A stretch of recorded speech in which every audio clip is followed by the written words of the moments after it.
A sosit momentul să ne gândim la viețile noastre și la viitorul copiilor noștri. Sănătatea este mai importantă decât banii. Putem îmbina viața comodă cu cea sănătoasă.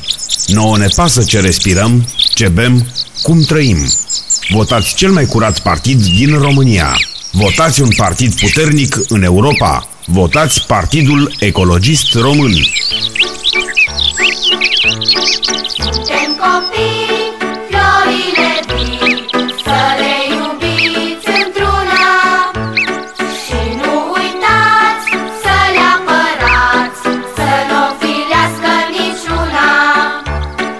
Ați fost și voi cândva ca noi, de stare minunate, să ne ocrotiți, să ne feriți de zări întunecate. Votați logic și ecologic. Votați Partidul Ecologist Român.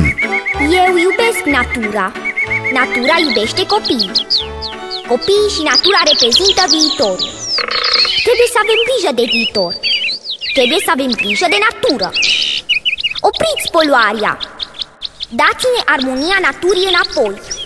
Avem dreptul să ne naștem și să creștem într-un mediu sănătos. Noi suntem viitorul, aveți grijă de noi. De ziua noastră, a tuturor copiilor, dați-ne o speranță, un aer cât mai curat și o alimentație cât mai sănătoasă. A sosit momentul să ne gândim la viețile noastre și la viitorul copiilor noștri. Sănătatea este mai importantă decât banii. Putem îmbina viața comodă cu cea sănătoasă.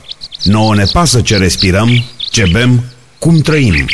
Votați cel mai curat partid din România. Votați un partid puternic în Europa. Votați Partidul Ecologist Român. Suntem copii, azi vă rugăm să nu uitați vreodată că ne-ați promis lume de vis, iubirea voastră toată. Ați fost și voi cândva ca noi, de stare minunate, să ne ocrotiți, să ne feriți de zări întunecate. Votați pentru viitorul orașului. Votați un partid cu proiecte pentru sănătatea dumneavoastră și a familiei dumneavoastră. Votați logic și ecologic. Votați Partidul Ecologist Român.